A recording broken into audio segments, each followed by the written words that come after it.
So, a very warm welcome to everybody. My name is Tim Calvert. I am the Vice Chair of the Audio Description Association. And I am joined today by the one and only Jonathan Nash, who is co-director of Sightlines. He has an extensive audio description experience all over the country, with residency at the Birmingham Hippodrome, the Royal Opera House, and Frameless at Marble Arch, amongst many, many others. He has a specialism in describing dance, ballet, and opera. And Jonathan is an advocate in the customer experience and going the extra mile for VI participants. And he's in his 30th year this year as an audio describer. We'll hear from Jonathan in a moment. The areas that are going to be covered in this session, and there's going to be questions at the end of each segment. So we've got 7 segments in all, and the areas that are going to be covered are marketing and audience development, then box office, and then giving a warm welcome. Number 4 is going to be the front of house. 5 are going to be touch tools. 6, access, feedback, and monitoring. And 7, which is, I think, is one of them crucial things, really, to make sure that sort of VI customers come back, and that is technical. And then we're going to kind of end with a Q&A, a short Q&A at the end of anything that hasn't been answered or covered. So I'm going to hand over now to Jonathan and have a quick introduction from Jonathan, and then we'll kick off. And what we'll do, actually, after we hear from Jonathan, we'll go round, and if you can keep it to sort of 10 or 15 seconds to basically say hello, who you are, where you're from, and what your interest in audio description is, and then we'll kick off the session. So a quick hello first from Jonathan. Well, welcome. It's lovely to see so many people. Thank you for coming and joining us on a Monday.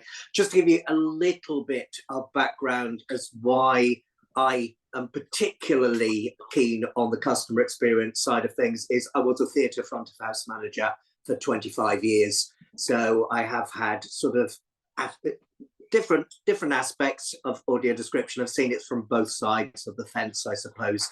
And I am passionate about it being an enjoyable, easy experience and leaves our customers sort of feeling valued and eager to return for the next audio description. It's so easy to have a bad experience, and if we don't solve the problem, people will disengage and not come. So let's go around the table. I'm going to nominate Gerard, if I may. Hi there, yeah, I'm Gerard Thompson here. Just very, very recently joined the Courtyard Theatre in Hereford. So I'm just here to learn all about what you guys have been doing for many, many years. Shall we, would you like to nominate someone, Gerard? Okay, Oscar. Hello, yes, I'm Oscar from Royal and Derngate Theatre in Northampton. I look after all the access performances and kind of coordinate those with all of the teams. And I'm also a trustee of the Audio Description Association. So just jumping on and kind of gathering loads of stuff to pass to all the teams here at the theatre. And I'll nominate Di.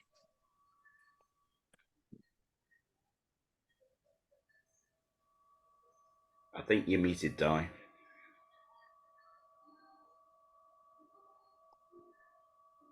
Right, here I am. Sorry about that. Yeah, I'm Di Langford. I'm an audio describer. I've recently been working with Jonathan. I'm particularly interested in the talking about encouraging people to come and to come back, and how we can help theatres do that. Because often we are booked to do an audio description, we turn up and nobody comes. Why are the theatres actually putting on audio description if they're not encouraging people to come and use it? So, right, and I will, Sophia. Sophia Curtis, is she there? Yes. Hello. Hi, my name's Sophia Curtis. I'm from England and I've just joined the ADA, so this is my first meeting here with you all.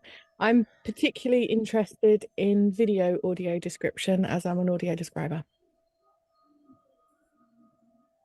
And another thing is I'm actually blind by day and low vision at night. So I do all of my audio description in the darkness of night. And I nominate Steve. Well, hopefully that's me. My name is Steve Ewins. I'm one of those pesky customers that you all provide such a fantastic service for. I'm based in Bristol and I'm a regular user of audio described performances. I cannot see who else is in, so I suggest somebody else will nominate somebody for me. No problem at all. You'll probably be very familiar with lovely Anne then, Steve, in Bristol. So Absolutely. let me nominate Emma, if I may. Hello, I'm Emma Ling. I'm a producer at Royal and Derngate Theatre in Northampton. And having had a look at what's being covered this afternoon, I'm very much looking forward to all of those topics. Apologies, I was a little bit late, so I don't know who has been and who hasn't. Well, if I'll just come in and I'll nominate Edward. Okay, I'm Edward. I'm a visually impaired theatre goer. I'm currently the chairman of ADA because Oscar didn't volunteer to do it, I think. I'm very interested in the way in which theatres receive and, if you like, look after visually impaired people, particularly with a lot of changes going on in the technology being used in the auditorium, and just keen to discover more about the debate this afternoon about the best ways of doing it. Welcome to, I missed the name of our new member, but welcome, and I hope you enjoy being a member of ADA. I can't see to nominate, so I'll choose somebody for you then. Yeah. So Megan, I choose. Hi, everybody. From the States. I'm Megan. I'm in the US in the middle of the country in St. Louis, and I'm an audio describer, and also I run the audio description program for the organization I work in. So I work directly with the theaters. So I have all the same problems that you all mentioned, especially stuff that Di mentioned. So, and I will pass it to Ruth. Hi everyone, I too am an audio describer and I work freelance and also for Jonathan, in fact, and for Vocalize. And I will nominate iPad 2.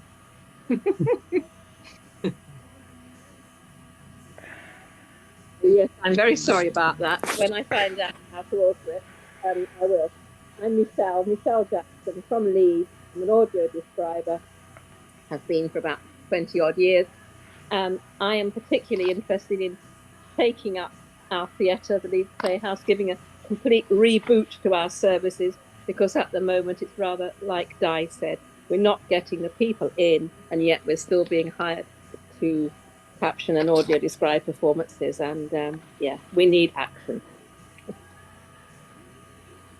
Oh, I'll nominate the other Michelle. Thanks, Michelle. I'm Michelle. I'm the Executive Director of Theatre Yolo in my day job. Sorry, my dog has just chosen that moment to start squeaking her toy. I am also an audio describer. We actually produce shows for children that tour Wales and the rest of the UK. And I'm just trying to improve the experience for the customers across the board, and trying to get the venues to do everything we've already just talked about, of all the problems of getting the audience in.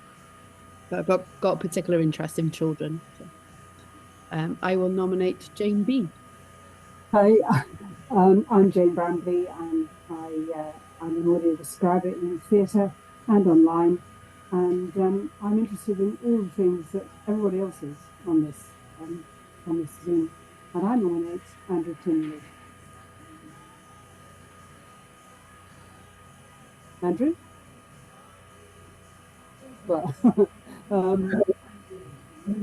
Hello, I'm Andrew. I'm Operations and Access Manager at Derby Theatre. There's also others in the room with me from all other departments of the theatre. There's about 5 of us. We won't go around the circle because it'll take too long, but very, very nice to be here. And yeah, looking forward to the session.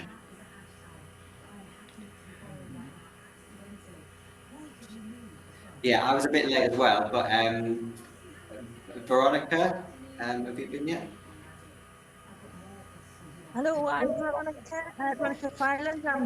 I hope you can hear me. I can't see anything and I've only just got sound. I'm in the car because I'm out and about. So if you hear the rain, don't worry, it's just raining a lot in the Newcastle area at the moment. I do a lot of theatre audio description. I work primarily in the Northeast, but I am willing to travel. And I'm just really interested in hearing the meeting today and what happens. And if I could work out the video, I'd be seeing you as well, but I'm listening. So I can't see anybody to nominate, unfortunately. Sorry.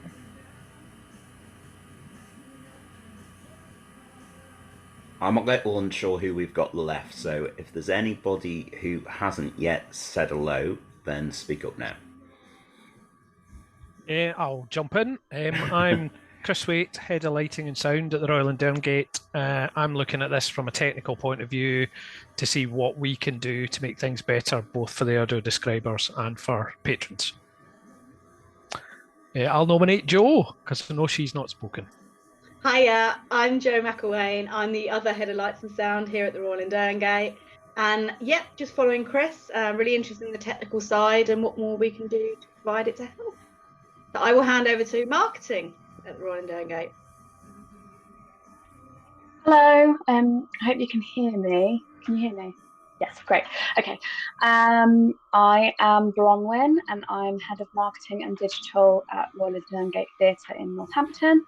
And I guess my main interest is, how we can fill those auditoriums for audio described and caption shows.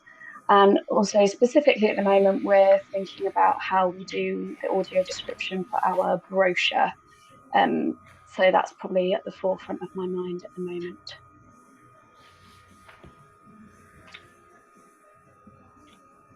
Right, have we covered everybody, or is there anyone who hasn't said hello yet?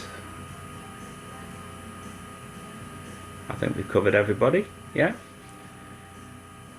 So what I'm going to do, I'm going to quickly start off with a little introduction from the marketing point of view and attracting visual impaired audiences. So I'm just going to mention that the total spending power of families in the UK with at least one disabled person is estimated at 249 billion a year, and those figures come from Scope, and that was 2023 figures. And the total spending power of families in the UK with at least one visual impaired person is almost 36 billion. Now, visually impaired people want to visit the theatre, but it must be inclusive and accessible, otherwise they'll find an alternative way of spending their time and their money. Audiences, I feel, from all of the experience, and I get to meet a lot of VI customers and talk about what they like and what they don't like. And they do, and the emphasis that I tend to get from a lot of people is they want to feel loved and valued. If they attend and have a lovely, warm and welcoming experience, they will leave feeling content and happy, and they'll want to come back again. They'll also go away and tell their friends and spread the word.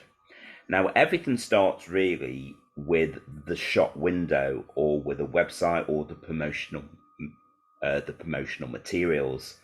So I think some of this information is more for the venues, but I think also an audio describer has a responsibility, really, as an audio describer, to actually speak to venues if they actually aren't actually attracting audiences and people are not sort of coming along, to basically help them or to give them a few tips on what they can actually do.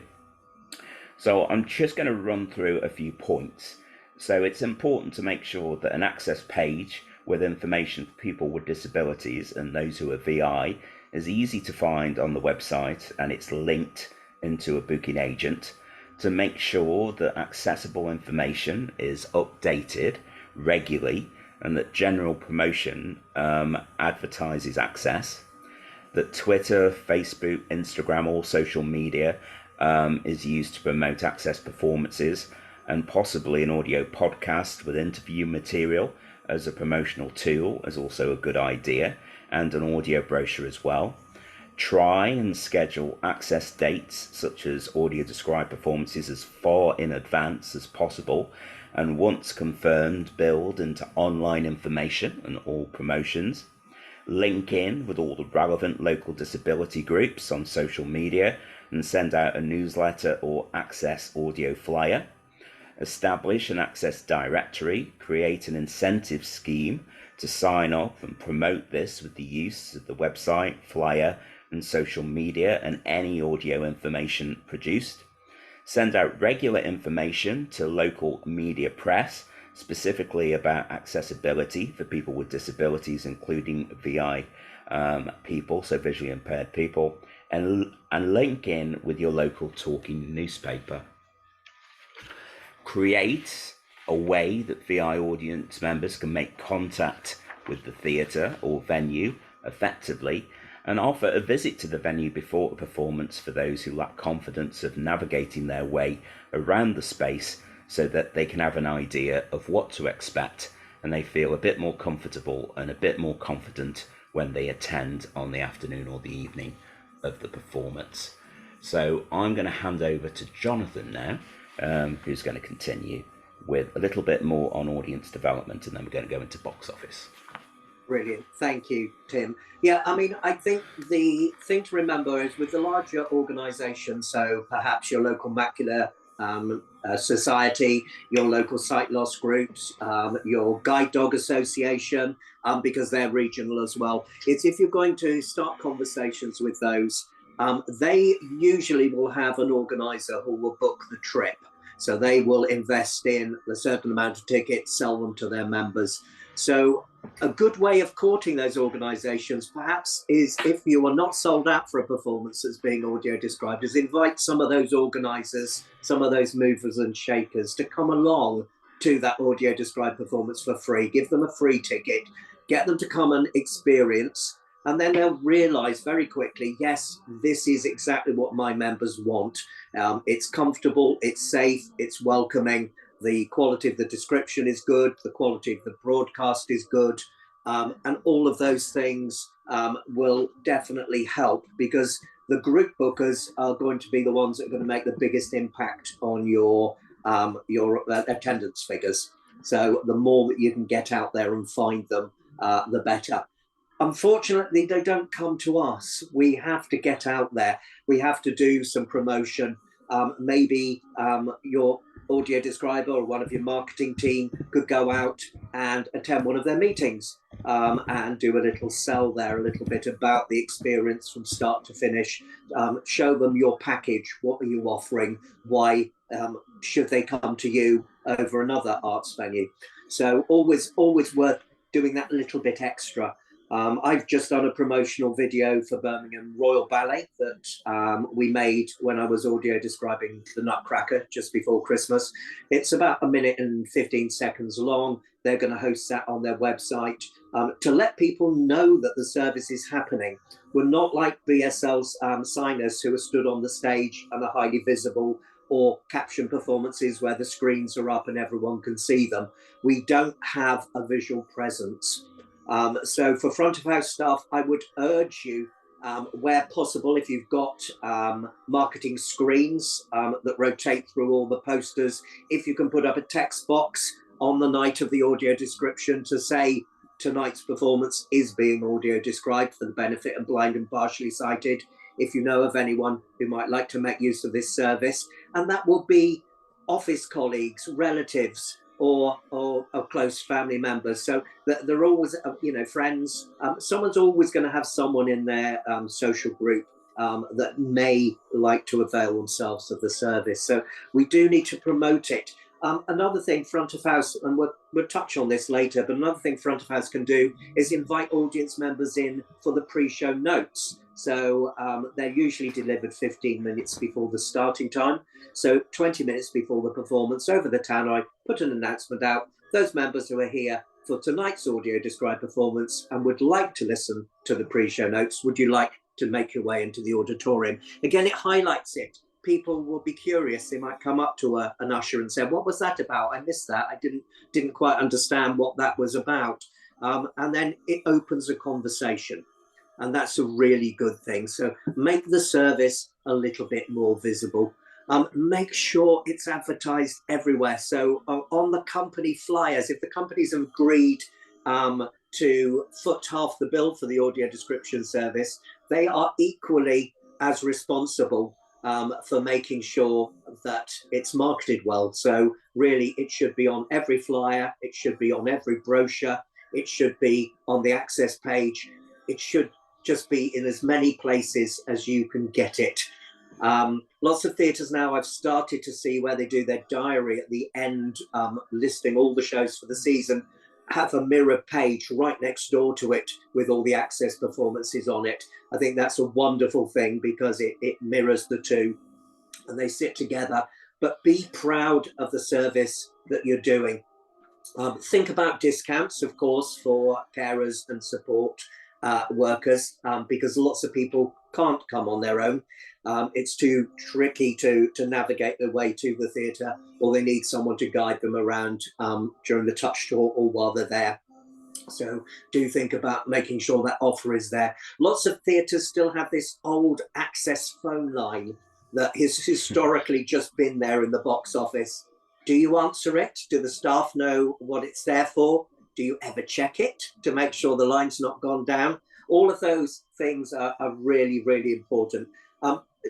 Just to say, Tim and me are going to supply you with a fact sheet or a handout that will be available after this session. So all of this should hopefully be covered there anyway. So the other thing is talking to your groups and involving them. Find out what their members might like to come and see. We know you're on a limited budget and you have to make decisions, but sometimes you're making them on behalf of people without really knowing exactly what they'd like to attend. So ask the question, maybe give them a choice between this show or that show. It empowers them, it makes them feel much more involved, and I think you are much more likely to get audience attenders. Tim talked briefly about social media. It's a great platform, especially for our younger audience members. They love to be able to share.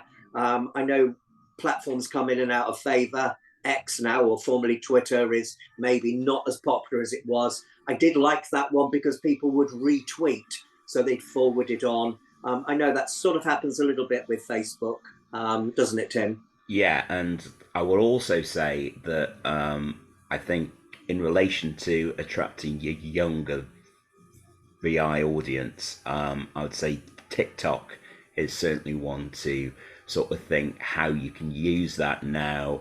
Like, even if you put a little short video of like a member of staff who's talking about the service or promoting what's on offer. I know there's a lot of people on that platform now who are influenced by things that are promoted. So it's always worth, I think, to think outside of the box a bit and think, is there a part of the audience that we're not attracting that we'd like to, and how can we do that? What platform is the correct one which is going to attract that portion of the audience? Shall we take some questions around the marketing and audience development part then before we move on? And not just questions. If anyone, I know we've got marketing here from the Derngate and North Royal and Derngate, and we've got Oscar here. So anyone who's got suggestions and thoughts around that, please chip in.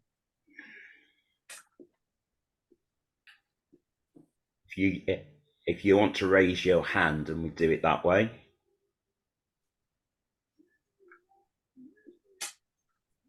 Any questions? Edward is raising his hand. I was raising my hand, but yes, Edward. That's an interesting thing about the touched on with the by Jonathan about broadcasting in the foyer, that the audio that the pre-show notes are about to start in the auditorium. The one thing I would emphasize is the greatest ambassador for audio described performances is the existing audience. People who like theatre will tell other people who like theatre about it. And from my own experience of losing sight slowly, which I think quite a lot of sight loss is slow, of the three components of an audio described performance, the audio intro, the touch tour, and the headset description during the show, the gateway drug is the intro. And getting people interested in the intro is often a way of drawing regular people into theatre. You learn quite quickly that as you lose sight, and it's difficult to suspend disbelief when you're dealing with screen, whether two voices are recorded separately and then blended together in an edit suite. There's nothing quite as good as live, and having the audio intro just is enough to make a lot of particularly plays accessible to people with diminished sight but not yet blind. So we did a pilot last year as Ada, where we tried audio intros only for some small venues that couldn't afford to put on full AD shows. And there was one extraordinary result for the Finborough Theatre in Earl's Court. Andrew Holland did that one, and it was a show called Journey to Venice. And I think the show ran for 3 weeks. It's a 40-seater auditorium, 6 shows a week, 7 shows a week. And there were, I'm going to forget the number now, something like 120 people listened to the whole of the audio intro on YouTube before coming to the show. An astonishingly high number. So it can reach beyond just a visually impaired audience. And in terms of the huge crowd from the Derngate, say that actually the audio description service can reach beyond visually impaired people, and it has an overlap value. But the other thing which is also very important about it is to tell people that there is an audio intro available. There's no reason why you can't make the audio intro available for every performance of the run, and use that as a vehicle for promoting the AD performance for those who actually benefit from the touch tour and the live description, because it will feed through in time. I was going to make a point about that actually, Edward. Is there's something that I've experienced a lot over the last few years of how an audio introduction is produced but then not actually promoted by the venue, and there's still a lot of time left for that show where people can actually go and experience it. So they may have actually missed the audio description, but that audio introduction is still available. And I think that what a lot of venues, I feel, have got to start doing is actually publicizing that is available, because that's a great marketing tool to bring people in and let people know about what is available. And quite a lot of the time, the audio introduction is produced, then it's forgotten about and it's not actually utilized for the rest of the run. And I feel that it really needs to. So we'll go to Michelle Perez, who's got her hand raised.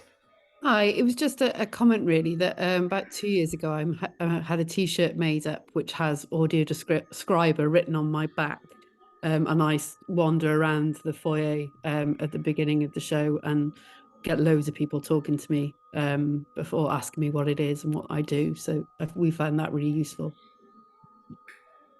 I think that's a great idea, Michelle. I think visibility is what it comes down to. So these audio introductions that we're writing, if possible, can we host them on the theatre's website? Make them available for everyone. Also, if you're going to send out audio introductions, possibly to encourage groups to come, send them out to everyone, not just those that are booked. Send them out to everyone who's on your mailing list, because they might listen to it and think, oh, I wasn't going to go and see that show, but actually it sounds really interesting. I'm intrigued now. And you will get people to come at the last minute. Likewise, if you're sending out an email on the week of the show to say, this week's running times are, just to remind you, the touch tour is at, again, send it out to the whole group. There might just be someone out there who planned on booking, it's forgotten. It's just gone out of their mind and they've neglected to do it. And that's just a friendly reminder. You might well pick up the additional 1 or 2 audience members on the week of the show. So always worth giving it a try. Quickly, before we sort of move on to the next bit, I think it's also really important to kind of remember the friends, the family members, the carers of those who are VI, because those are the greatest ambassadors, I think, for audio description and actually spreading the word. And I think that what you've got to do is you've got to include that information in a generalized sort of promotions sometimes. I think I mentioned early on about always making sure that in press releases and information or social media posts, or even if an audio describer is promoting something or doing a social media post, always try to plug that audio describe performance, or always try to remember how can I get this out there to people in order to so if somebody knows someone who is VI who might appreciate an audio describe performance that is coming up, they can spread the word about it.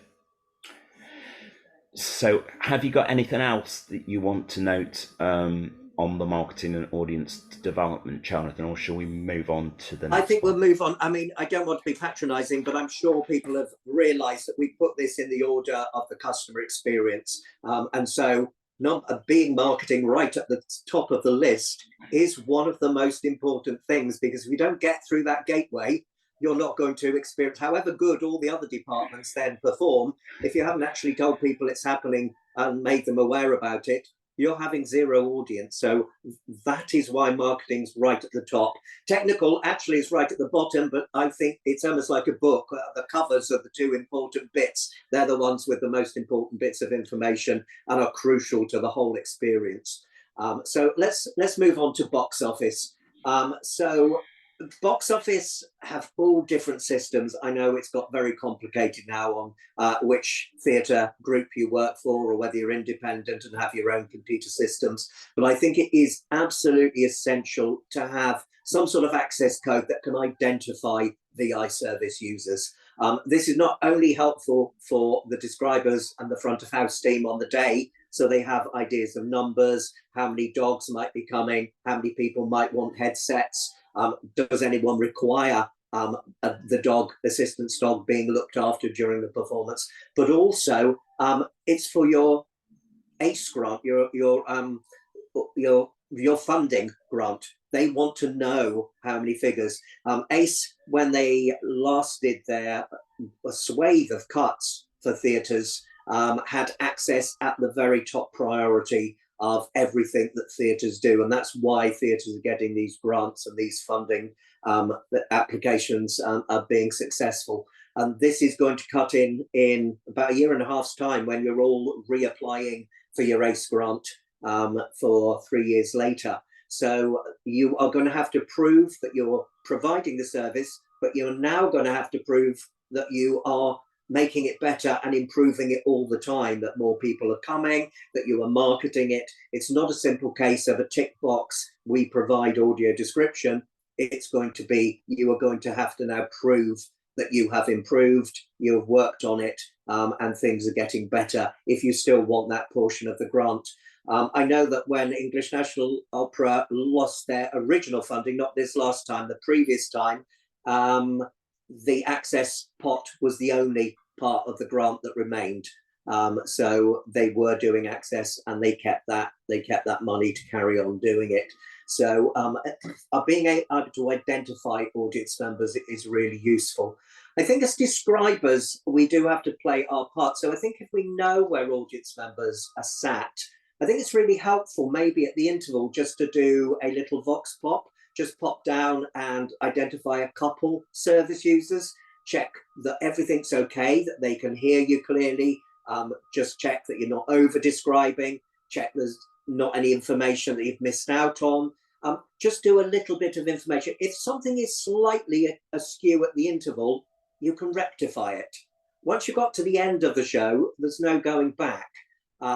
So I think people don't take up all their interval. Everyone needs a bit of a break. They need to digest everything that's happened, but just a very, very quick conversation isn't a bad thing at the interval. So this is really important that the box office are able to tell you where people are sitting. Also, when we come on to technical, I think where possible, go and sit in the seats where the VI service users are going to be sitting. Make sure the broadcast is really good in that particular area. If you can identify it before the audience start taking their seats, the front of house team have the option of moving people around if the broadcast isn't really good in that particular area. Think about the audience member. So if you have a pop-up box on your box office system, with the permission, I know data protection is something that really scares all of us, but since it's been in, I have not known a single theatre that has been prosecuted for data protection. So I think we worry about it slightly too much. Ask the person, are you happy for us to record on the system that you usually like to sit in the front because you've got limited sight and you're able to see from there? If you've got macular degeneration, you might like to sit either on the left or either on the right. If you've got tunnel vision, you might like to sit further back.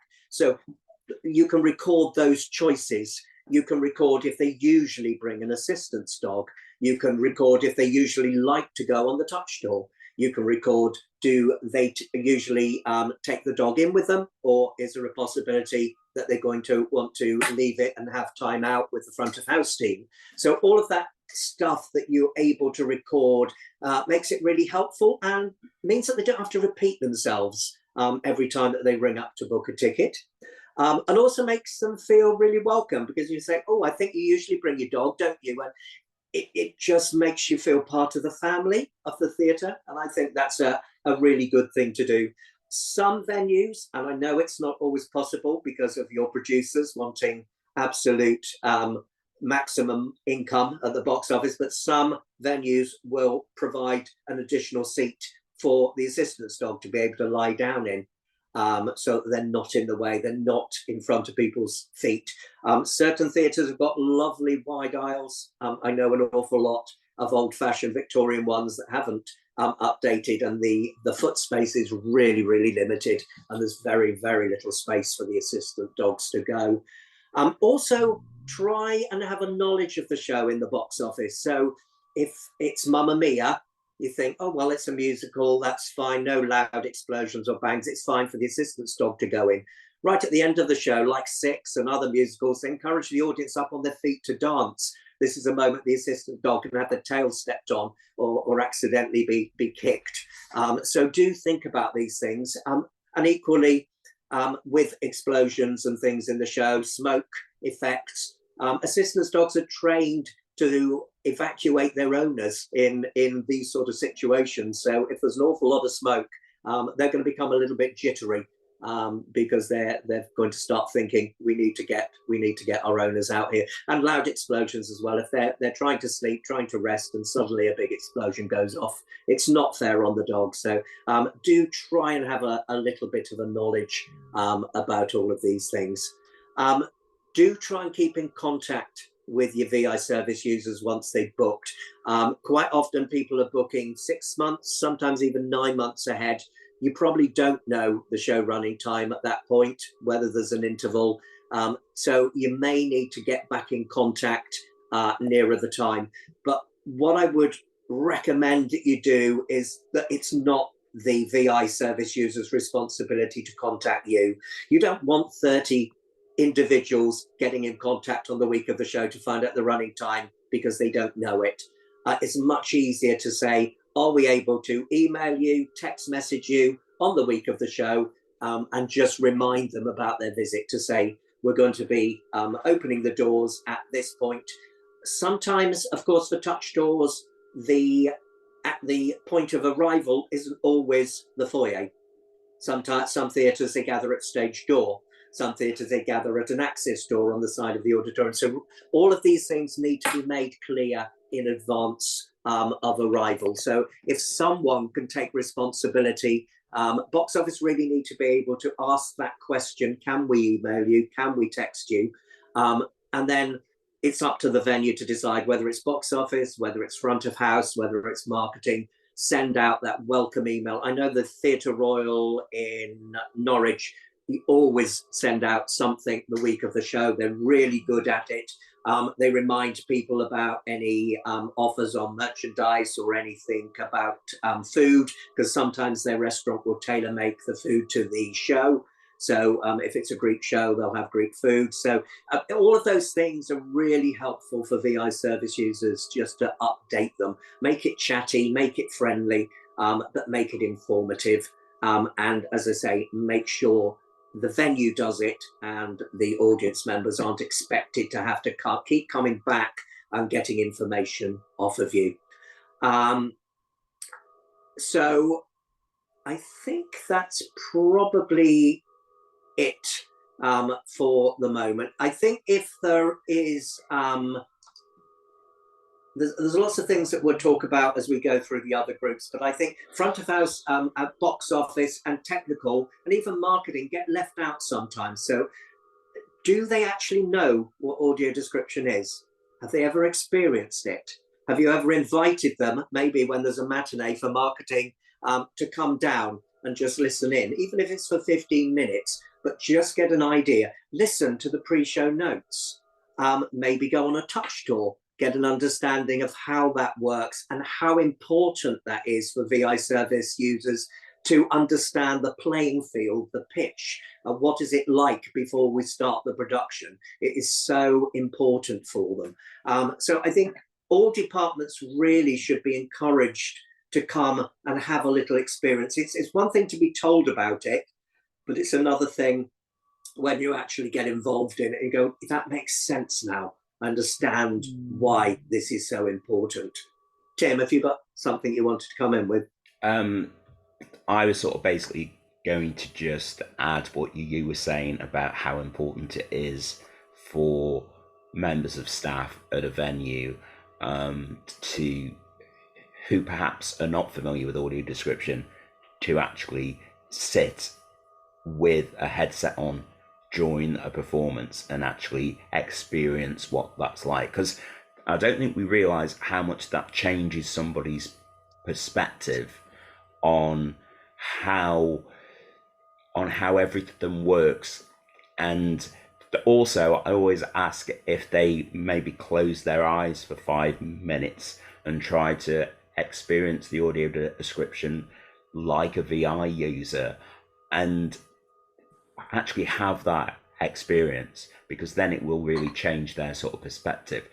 Right, I am aware of the time, so we're going to take some very quick sort of questions and comments on box office, and then we're going to talk about sort of the welcome and the front of house in one, I would say. So Emma Ling has got her hand raised, so if you've got a comment or a question. Hi, yes, I've got a question, please. Okay. We've had some customer feedback recently from customers with all sorts of additional access needs about a dedicated phone line for our box office for access customers. This is something that we don't do at the moment. I don't know if we did at any point pre-pandemic, which was before my time. I was wondering if you had any tips on how that's operated, whether there are other sort of media that might be as useful or more useful for customers with VI, or whether you know of any other venues that operate these phone lines that I could speak to just to get some of their experience and their comments. Before I go to our sales and box office team, I'd like to go armed with a little bit more knowledge about that. If we've got anyone from box office, we'll let them chip in, but I think most venues have moved away from phone lines now and they've gone to email boxes, so a specific access email. Obviously the venues have to be very careful to make sure they're monitored on a very regular basis, but where patrons are encouraged just to leave their phone number if they want someone to ring them back, so the venue will ring them, maybe tell the box office a convenient time for them to ring you back. I mean, obviously not 1 in the morning, but sensible time when they're going to be working, where they could actually just get hold of you and just bring you back. But yes, people have additional needs, and again, that's why these pop-up boxes are so useful, to say that they usually attend in an electronic wheelchair, because then when it comes to, they booked for the touch tour, has this week's venue company brought a raised stage? Are we going to be able to get them onto the set? You can deal and think about that in advance, because there are ways of maybe putting some of the group in the auditorium and some on stage, and then swap over. But at least props and costumes and things are being brought down into the auditorium if you've got someone who can't access the stage. So all of this knowledge, you don't want all these problems to occur on the day. You want them to be thought through beforehand and be part of a concerted, planned effort to make sure this is the very best it can be. Do we have anyone from box office who does have an access phone line?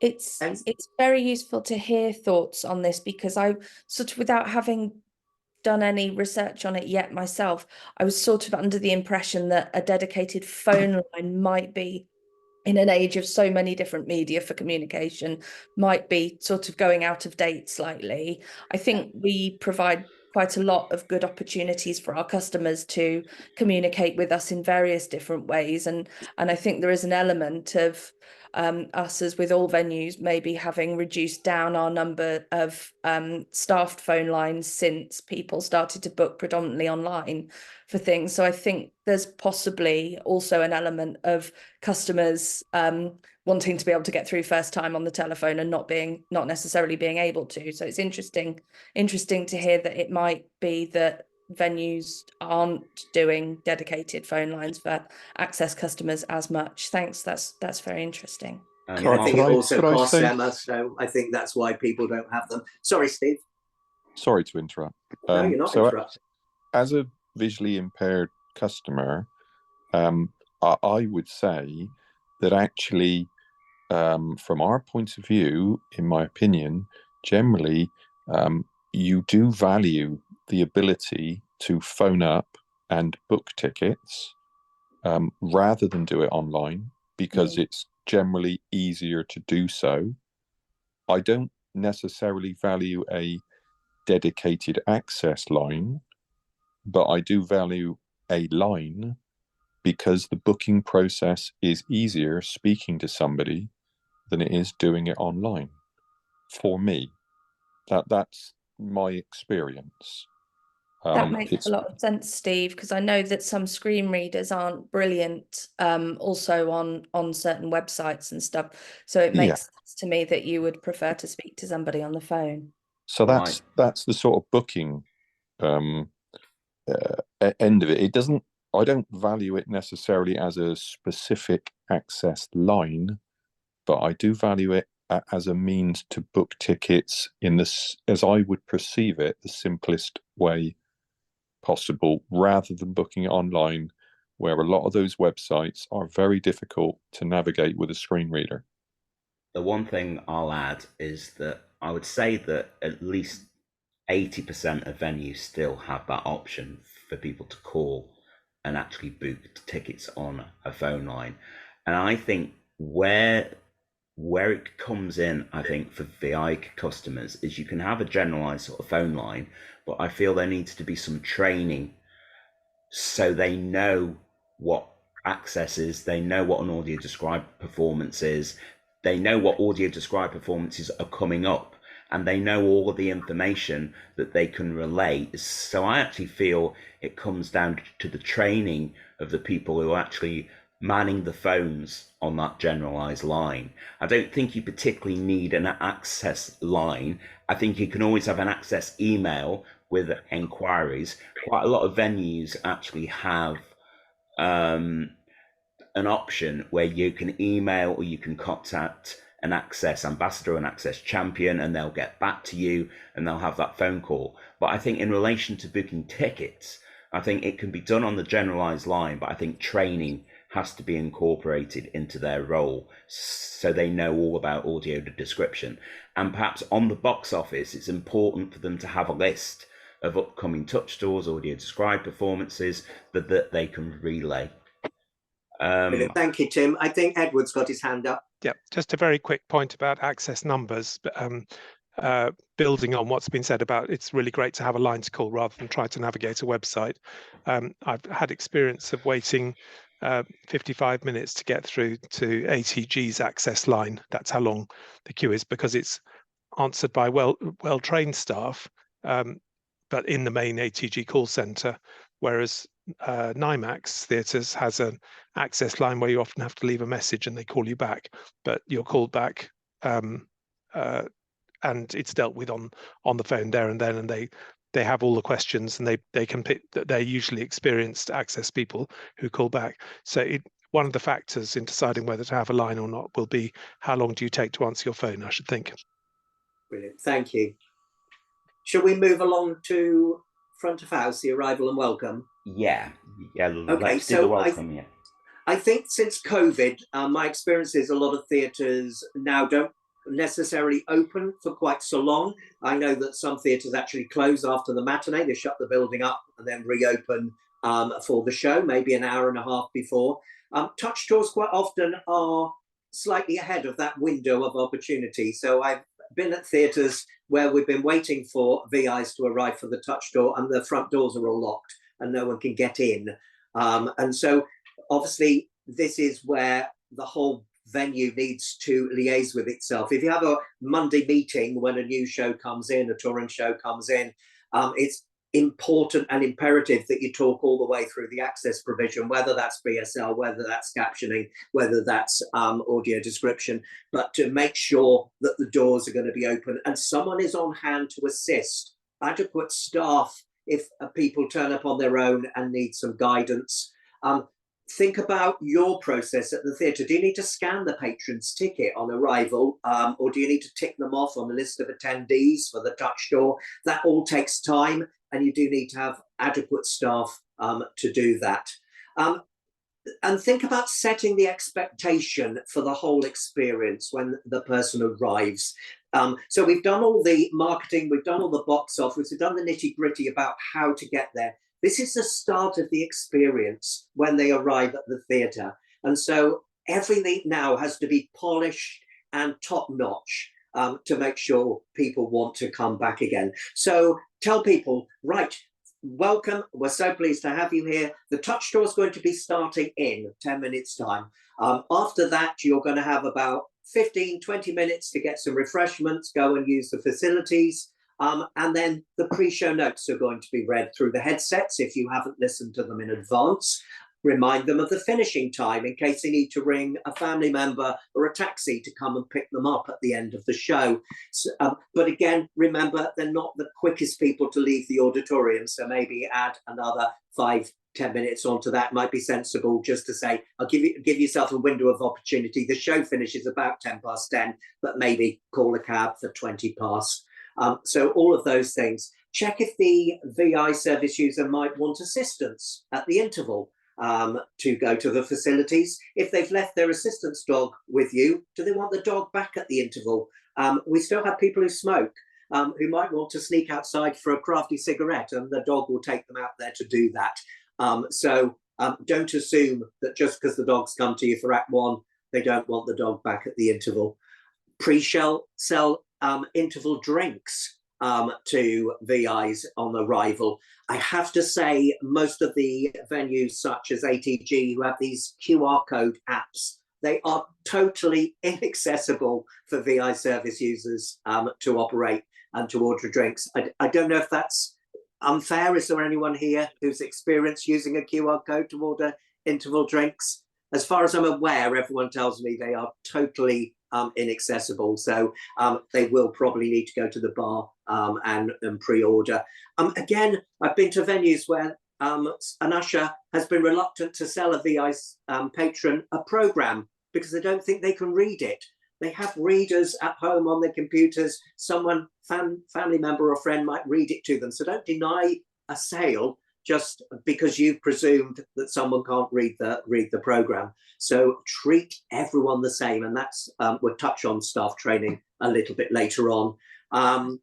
think about the assistance dogs. If they brought them, find out whether they want to take them in the auditorium. And if you feel it's not appropriate, try and encourage them to allow the dog to have a few hours off, and that you'll look after them safely. If you're going to look after dogs, have you got enough space? Don't assume that all the dogs are going to get on.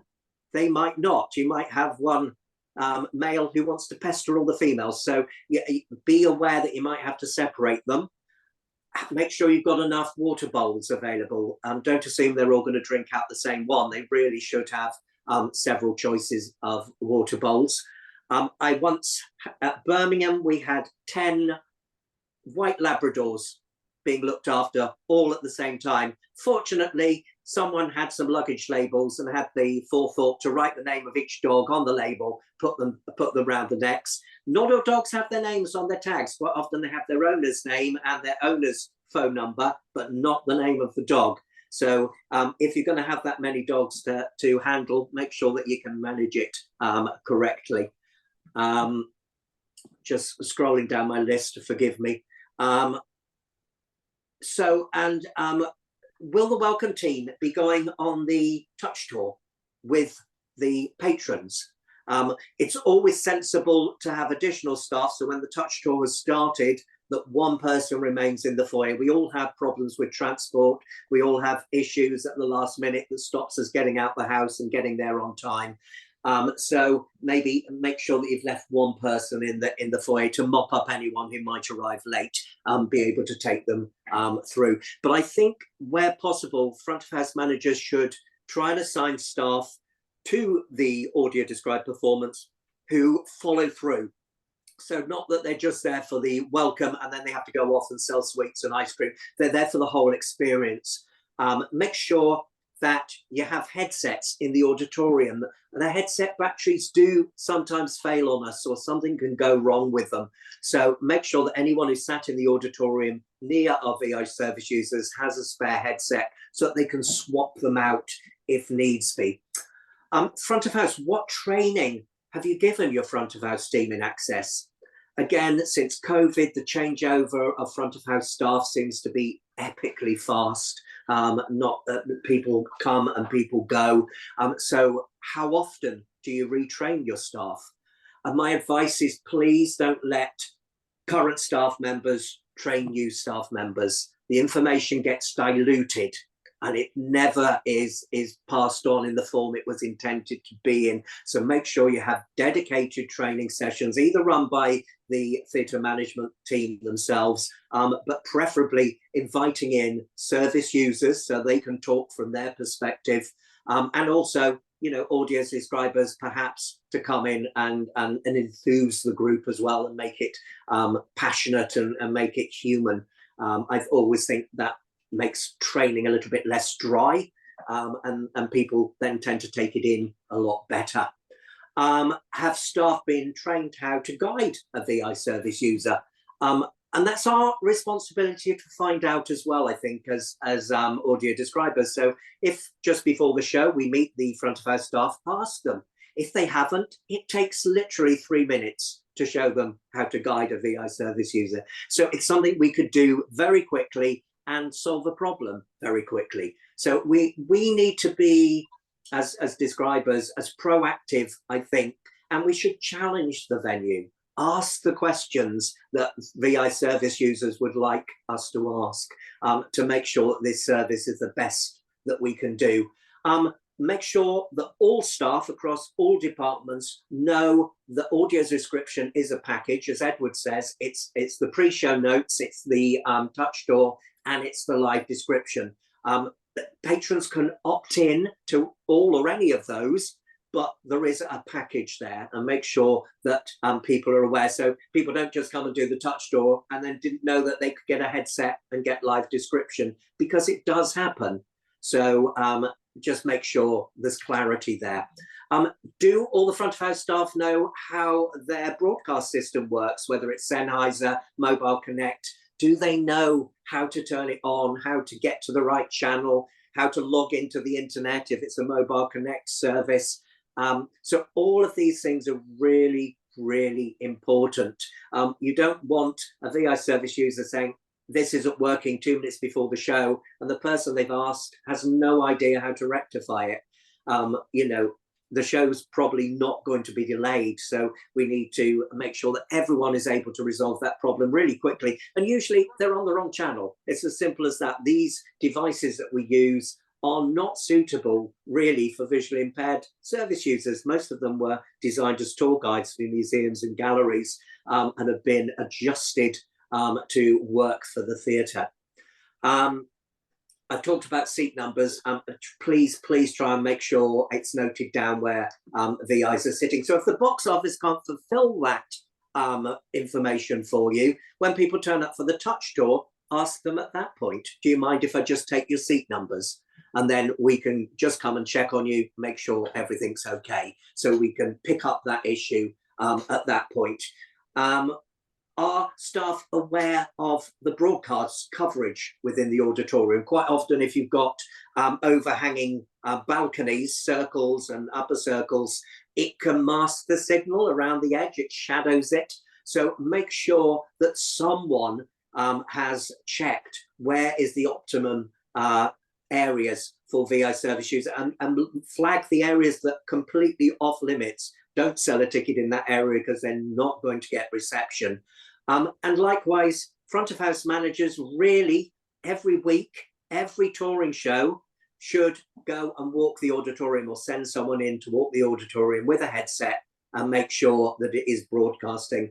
I remember an incident of Matilda at Milton Keynes. The Matilda set is boxes like Lego blocks, and they build them out around the actual auditorium proscenium, and it comes out into the auditorium. And the boxes cover the infrared radiators that send the signal to the headsets. So, of course, nobody had heard it. The show had been in for 3 weeks by the time the audio description came along. It was only at that point that they worked out the system hadn't been working for anyone who obviously was deaf or deafened, who wanted sound enhancement either, but nobody had complained.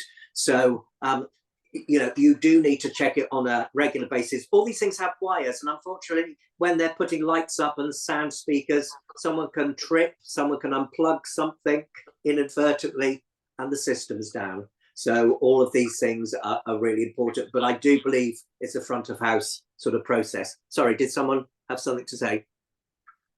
No, that's fine. And is, what have I got here? So yeah, again, the opportunity for front of house staff to be able to listen in, try and put it on their appraisal as part of their essential challenges, things that they should do as part of their training. So make it sure it's noted down that this person has attended a touch tour, this person has listened into audio description.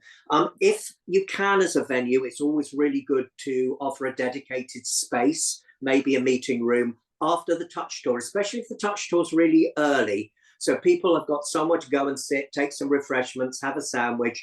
Also, this is a brilliant opportunity. When audio descriptions are matinees and you've set aside a room, someone from box office, someone from marketing can just nip in and have a chat. Do you know the next audio described performances we've got coming up are this, this, this, and this? Next year, we're thinking we might have this, but we might have that. Which one would you like? This is a brilliant opportunity, relaxed moment where you can court people's ideas, listen to their experience, their feedback. So I think that's a really good option. And finally, just on front of house staff, who cleans the headsets when they come back in? Really, they need to be cleaned with surgical wipes at the end, especially the earbud ones that go into your ear. They need to be cleaned at the end, and I would recommend they're cleaned again in front of the VI service user and their companions on arrival as well.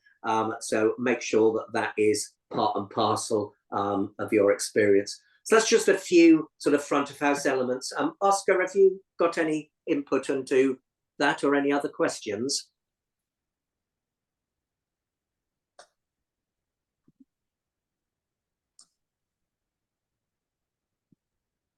I think we've lost Oscar, but I will say, I will say for Royal and Derngate, we also have dedicated access hosts. So our front of house team are trained, all trained in disability awareness. and I think they refresh that every 6 months to a year. But we also have identifiable access hosts in the foyer who can provide more dedicated help to customers that need it. And we do try also to staff accordingly, depending on how many access customers we have for a particular performance. So I think we've had some fantastic feedback on that from customers. It does make them feel quite comfortable with their visit to us. Thank you, Emma. And that is why you are one of the best and most welcoming venues in the country, because you've thought about it. So that is the other two criteria is lots of venues have volunteer customer service advisors for access performances. They specifically have a joy and a love of doing that. And that's the performances they come and volunteer at. Or have champions, access ambassadors, whatever you want to call them, but people who are there dedicated to thinking about all these little things that just make such a difference. They're not terribly time consuming, doesn't have to be done at management level, but it needs to be done by someone, and someone who's passionate about doing it, not someone whose job it gets foisted onto as the access officer, who really, it isn't their focus. It's not really what they want to be doing. And it gets lost in the melee of work, really. So I'm going to move very quickly on to touch doors, being mindful of the time, really. So one of the things for touch doors is, and this is something that we as describers should do, but also the front of house team should be doing at the venue, is check the access route to the stage for a touch door. Most of your venues are touring venues. You're going to have a new company in each week. What was accessible last week now could be filled with wardrobe skips, flight cases, quick change areas, goodness knows what else. So make sure that the usual path from arrival point to the stage is accessible. Sometimes companies have false floors because items of scenery are going to slide and glide over it, or there's trapdoors within it. So is that then going to be accessible to someone with limited mobility, who's maybe got a walker, maybe got a stick, maybe got an electric wheelchair? So do double check your route. Liaise with the company manager, and this for audio describers is somewhere where I think we possibly fall down. So my recommendation is, when you first go to view the show, your first point of call, try and make time to head backstage and make contact with the company manager. Let them know when you're coming to describe, let them know if you're doing a dry run, and get their email address. I think it is essential that we send out after, I usually do it after the dry run, but I will send email a wish list of costumes and props that I would like to have on the touch door. I am fully aware that not everything is going to be possible. Something might be a very personal prop, something might be very fragile, and something they might think is a spoiler and they don't want to bring out for any particular reason. So we have to be understanding that we're not going to get everything, but also ask them if there's anything else that they think might be suitable to bring. So make sure that everyone is available in that. Ask at that point, are the company joining us? Half the time we'll be told, oh, I haven't asked them.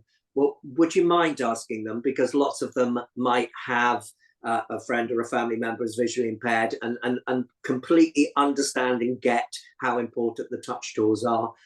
It's up to us to point out that the actors coming and actually just speaking 2 lines in their character voice is so essential for VI service users, so they can latch on. Oh, that one's got a really thick Scottish accent. I know exactly now, that is Mark, you know. So all of those things are really, really helpful. And also it alleviates for us as describers having to name characters right up to the interval, because we can pull back earlier. If we know everyone's come on the touch door, they've heard the actors speaking, we don't have to name them quite so much. So I think that's really helpful. Try and confirm with the company manager at that point the time of the touch door, because I know there's lots of discrepancies sometimes between what the company manager expects and what front of house have told you. It can be half an hour, 3/4 of an hour difference. So find that out when you first meet them. Also, and again, I think we fail here, and because things don't often go wrong, but have a backup plan.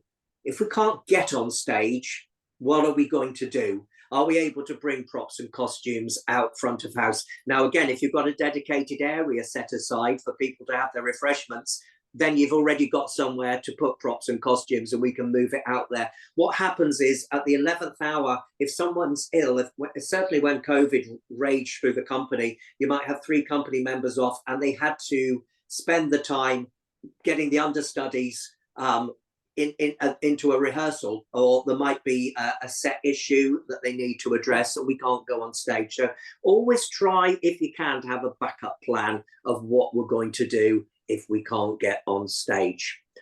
I think, do venues offer places on the touch tour for additional family members? I think that's really important as well. I know when we have larger groups, it is difficult to manage.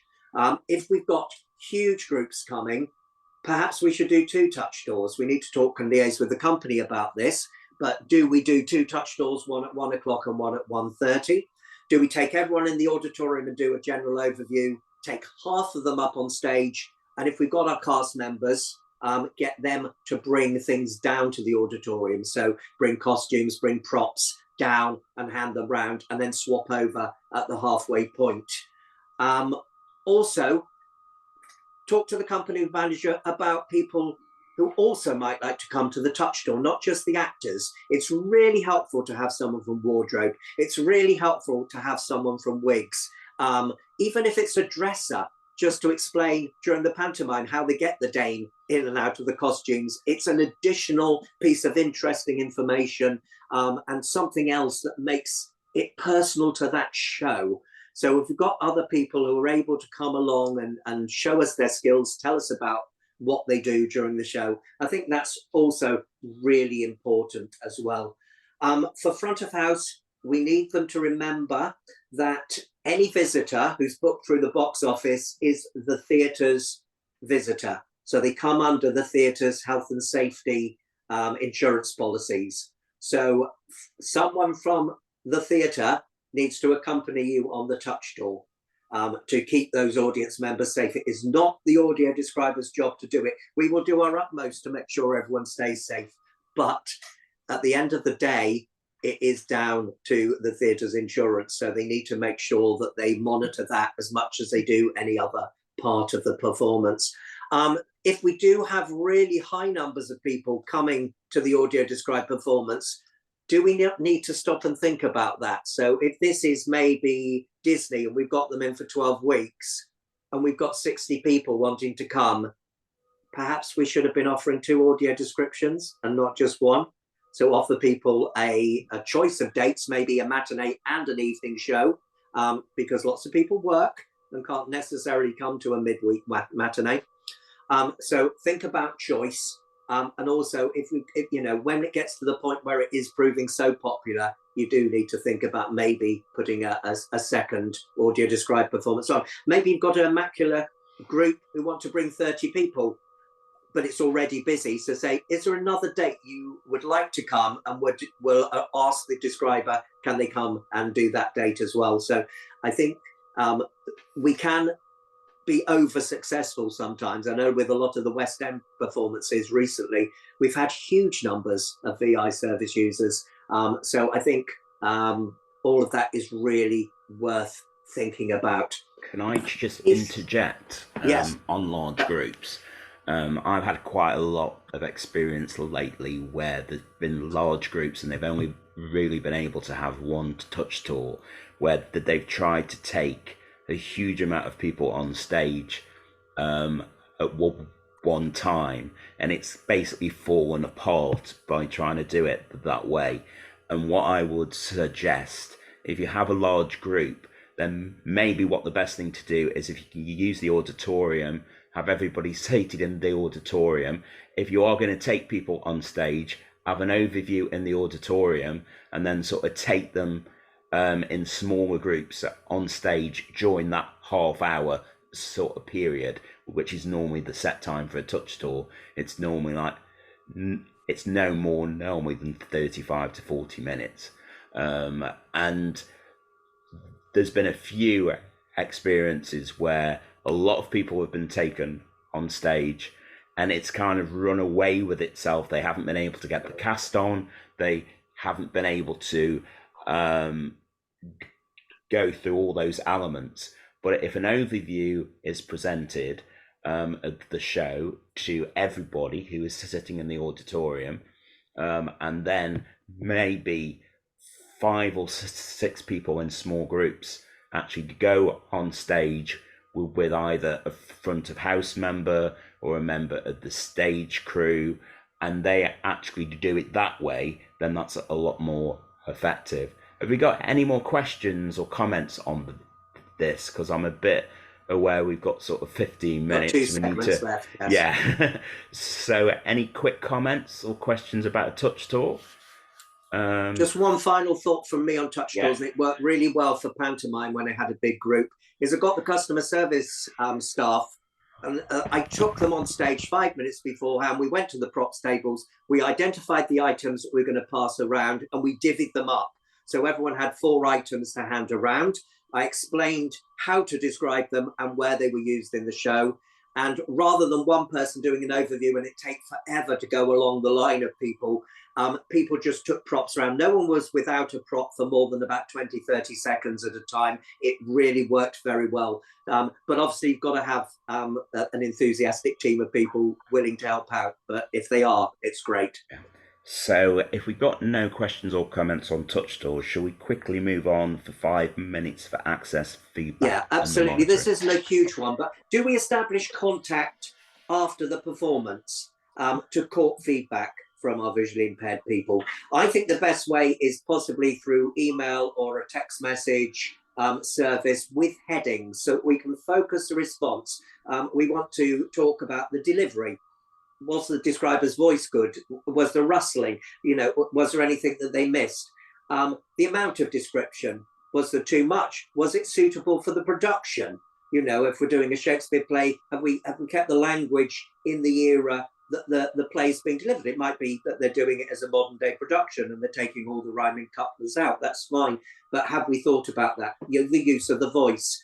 How did the system operate? Was there hiss? Were you able to operate it easily? Were there any issues with front of house? You know, just ask the questions, so that we should never be complacent. We should also always be trying to strive to improve on everything we do. So I think the more that you court feedback and comments, also, I think that's why it's really good to talk to people when they're there, perhaps at the interval, because you can salvage things if they're not going well. And also, I think generally people are very reluctant to give an adverse comment about something. They don't want to upset anyone. That they know that it's being done with the very best of intentions. But when something isn't quite right, you need to voice it. It needs to be able to improve. It might be a training issue for a specific staff member or an audio describer themselves.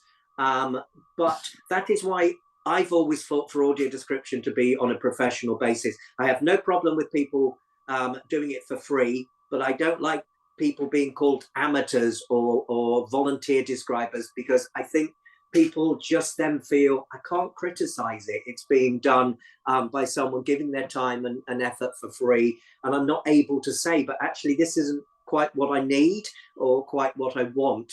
So that's just my feeling about that. Do we meet patrons at the end of the show? I always tell patrons, as I'm saying goodnight through the headset, I will be down in the foyer should you have any feedback for me. I don't expect it. I don't pester people and ask for it, but I am on hand if anyone's got anything they want to come down and say. I always say to people, it's lovely to hear the good things, but was there anything that wasn't quite right? Could I have given you more? Quite often these are tours and we're going to describe them again in different venues. So if we get that feedback, oh, well, you lost me a bit. I got lost in that section. I really wasn't sure who was who. Tell us, please, because next time we can go back, look at that and sort it out. And any feedback that we caught, do we share it? And who do we share it with? Do we share it with the theatre management team? More importantly, are we sharing it with the board of directors of the theatre? They're the ones that are making all these decisions on where this funding and money is going. So it really needs to go up to the very highest level. Have you invited your board members to an audio described performance? Get them to come to a touch tour, get them to understand what it's all about. And also include the technical team in that. It's really, really important. So I'm going to move on to technical, and then I think we'll do final questions at the end, if that's all right, Tim. Is that okay? Can I quickly just say one more thing about the access? Is that I think it's all about the rapport, which is developed at the beginning when you first actually meet somebody. I feel that if an audio describer or a member of the front of house team, they create, or an access ambassador, they create a rapport and a warm welcome, and they almost induce a kind of a sense of confidence in the VI person, then I think they'll feel a lot more comfortable, to give that feedback if they need to by the end of the performance. And I think it's all about creating that relationship with the person and actually sort of giving them permission to actually approach you if they have an issue with something. I think it's all about that. So should we move on to technical? Yeah, I totally agree, Tim. It's all about it being home from home, and just the whole venue being accessible and not feeling uncomfortable. So when you turn up, you're going to be looked after, everything's going to be okay. It's not just about the actual audio description of the show itself. So technical, we as describers are the best person to know how important the good quality service is, broadcast is for our VR users. And that if you've got crackly sound, you're just going to take the headset off and not bother with it. It's just too much. VI service users, as Steve and Edward knows, it's another layer of information coming at you. So I've just been doing with Di a murder mystery in Agatha Christie. You already have to listen very intently to the dialogue to try and work out who's who might have done what. And then you've got another layer of description on the top. And it's very tiring. And we are expecting you to come in early and to do a touch tour and to take all that information on board and absolve all of that and try and retain as much as you can. So when the headset then you're getting hiss, or you're getting maybe interference from the room, like there might be air conditioning on, or something beeping in the background, that can be extremely irritating. So we must check the kit when we arrive. So regardless of you arriving and the crew saying, oh, we checked it out this morning, it's working fine, don't leave it there, do your own checks. Go and make sure. If you need to, ask the sound department to play some music or something in the auditorium, because there's nothing worse than the show starting and you as a describer can't hear the show, because you can't drop in information in the gaps if you can't hear the dialogue in the first place. So these things can happen. So make sure you can hear the show as well as the describer. Can you hear yourself broadcasting through the system as a describer? Have you got your own voice coming back through your earpiece? I just find it gives you the confidence to know whether you've taken the fader up or pushed the button to select the microphone. And if it's not there, ask if it can be. Most of them are put through sound mixers and are easy enough to know. Also find out as a describer, is the sound coming from the theatre show relay microphone around the stage area? And it picks up everything, or is it coming through the mixer desk at the back that is only operated through the singers' microphones or the actors' microphones? If it's just through the microphones, as soon as the scene ends, all those mics are taken down and we get abject silence, which means we can't hear the applause. So we need to know when we're coming back in again to take people on to the next segment of the show. But you sometimes have to wait for that applause to finish. You can't talk over it, it's too loud.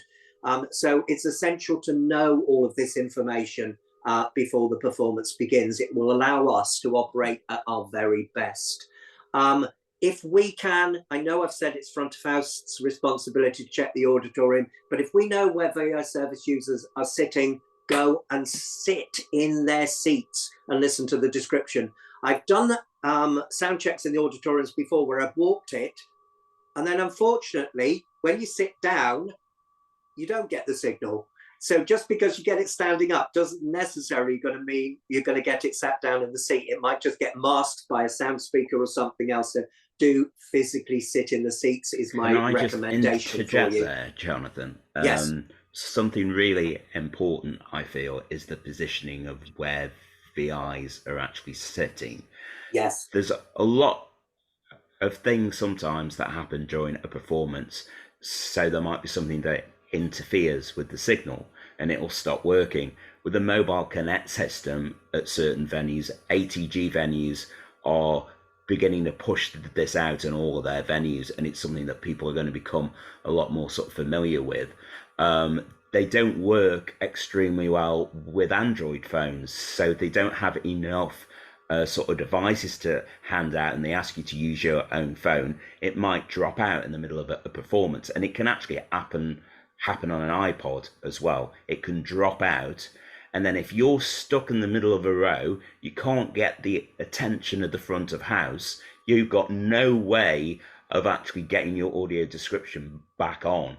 There needs to almost be a relationship with the front of house, that they are always going to be keeping an eye. If you put your hand up and you need assistance, they're going to be able to get to you. You're not going to be in a position where you're stuck in the middle of a row, because you can have some rows where there's 32 seats. There's no gaps in, you know, the middle of the aisle or anything. And it's impossible for someone to actually get to you because the show is busy. And you can go the whole of the performance, well, if there isn't an interval, you can go the whole of the performance without getting anyone's attention and actually having anyone's having audio description. So it's really important, and I think that it's important, for technical to have that relationship with box office as well. You know, that they actually say, is it going to work on the end of an aisle? Is the audio description going to work if you're on the end of an aisle? Because I always try to get seats on an end of an aisle, and it's because I can always get out and sort it out or grab some. I'm always got a greater chance of getting somebody's attention if I'm on the end of an aisle. If I'm stuck in the middle of an aisle, it's a lot harder to get people's attention. It's a lot harder to get assistance. Thank you, Jim. I'm going to run through the last few points because I'm very aware time is running out from. Just this is one on recent experience with me and Di.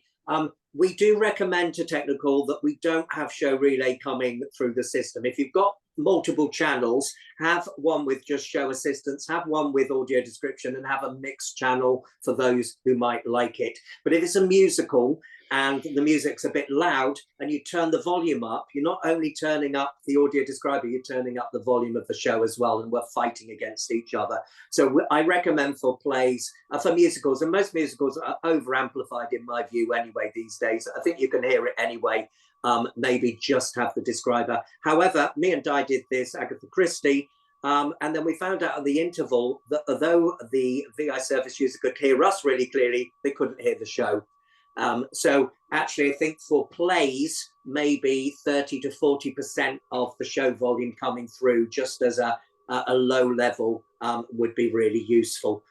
If the theatres should all know, front of house, box office and technical should know how many channels they've got. If they've only got a one channel option, when audio describers come in, anyone who wants it for hearing enhancement, because they're deaf or deafened, is going to end up listening to audio description. So it is vital that front of house are aware of that and can preset that to people. Yes, you can definitely have the headset, but you are going to get audio description. So that is just one little point. Do the headsets have an option for patrons to plug their own headphones in? I always recommend to people, if you've got your own headphones, plug them into the Sennheiser itself. Most of them have a little jack point you can plug in. Standard jack point work for any headsets. You know that those headsets work for you. You also know where they've been and have they been cleaned properly. If you've got mobile connect at your venue, are the staff familiar with how to connect to the internet and how to troubleshoot issues, which I think Tim's briefly covered? Does the venue's technical team monitor the system at any point? Do they listen in during the pre-show notes? Do they pop into the auditorium if time permits during the show, just to check in on the quality of the system? I went recently to that's gone from me, the Globe Theatre up in Stockton. They have a dedicated technician for the show when it's being audio described. They have the sound desk on an iPad. They listen in from backstage. And if they need to adjust the volume of the describer or take the volume of the show up and down, they do it throughout the show. It's brilliant to know that someone's got your back and is monitoring throughout. It's not going to be possible in every venue, but it's worth knowing that some venues actually do that. Have a choice of headsets as well. Don't just have the in-ear ones. Anyone who's got additional neurodivergent needs will probably like noise cancelling headphones, great big clunky ones that go over the ears so that they feel enclosed. They don't have all the noise of the auditorium and everything going on around them. So make sure you've got a few good quality noise cancelling headphones that you can offer to people should they have additional needs. And also, as a describer, if you're describing solo, check that someone from front of house can monitor the sound for you. Make sure you haven't forgotten to put the fader up or hit the button. Make sure you are broadcasting throughout. So if you are a solo describer, make sure that someone monitoring all of that for you. And so I think we're coming to the end of our time, but what I really want to reiterate, this is an experience that customers should want to think is worth repeating. And we should all try to ensure that there is a consistent experience across all of the venues. I know that nobody deliberately goes out of their way to sabotage or make things not work. We're all busy people within the theatre. I've done front of house 20 years. I totally appreciate that. But for these particular audience members, they have a very specific requirement. And we can just make that experience so much better if we pre-plan, communicate with each other, and think about everything ahead of the game. Any questions? Or comments? Yeah. I'll quickly say, while people are deciding if they want to say anything before we finish, we have gone through everything incredibly quickly today, and we do have a lot more insight and a lot more skill and experience on this. So if you have any questions afterwards, please do send us an email and we can answer your questions. Or if you need a bit of networking, or you need to be connected to somebody else, or you want a bit of advice on something, please get in touch. We're going to send the handout to everybody anyway in the next day or two, and you'll have that available. That's 12 pages full of information and things that are going to make you think about, are you doing everything the right way, or are you doing it correctly, or could it be done a little bit differently? So quickly before we finish, you've got the last opportunity to make a comment or ask a question. So anyone who wants to interject quickly before we finish? Edward? Yes, it was a brilliant tour de force. Well done. Thank you, Jonathan.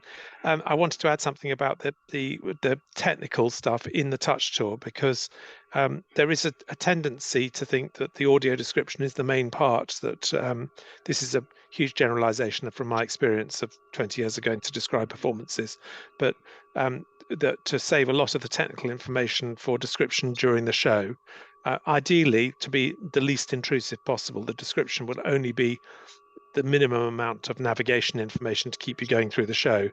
And if it's possible in the touch tour to include people from lighting or from stage management describing how the sets move, how the lighting works, and the effects being created by what sort of lighting, so that you have a sense of atmosphere already created, it does reduce the barrier between the visually impaired person and the show itself.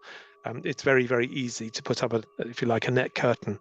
You know, you've got a pair of cans on, you're one step removed from the stage already, and then you've got somebody talking to you about the stuff which isn't the drama, but it's about things that many people watching the show will absorb without thinking about it. And the more of that can be conveyed before the show, to me that's an important part of the visitor experience, trying to get that in first.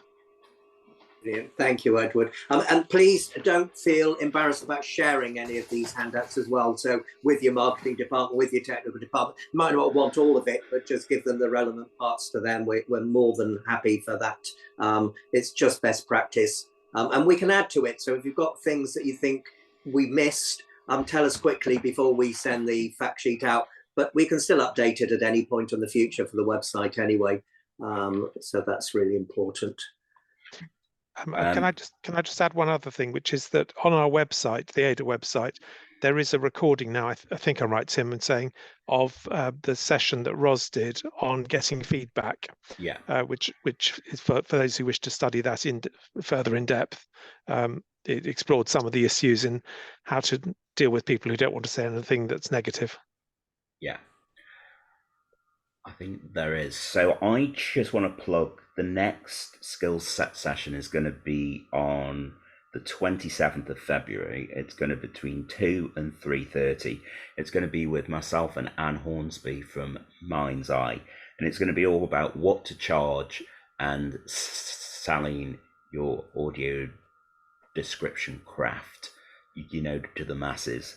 And we'll be talking about that on the 27th of February, which is a Tuesday afternoon. If you've got any comments about today's session or any suggestions or feedback, please do email us at the info at audiodescription.co.uk email address, and I'll get back to you on those. We're also going to send the handout out. I want to thank Jonathan for doing an amazing job for today's session, and a wonderful session. So many thanks to you and everyone for coming. Thank you so much, and I hope to see you all at the next session in February. Thanks for putting up with me for over an hour and a half talking at speed. Yeah, have a great afternoon. Bye-bye. Thank you Okay. very much. Thank you. Thank you, everybody. Thanks, Jonathan. Thank you. And, yeah, thanks, Tim. Excellent. Thanks a lot. Bye. Okay, thanks.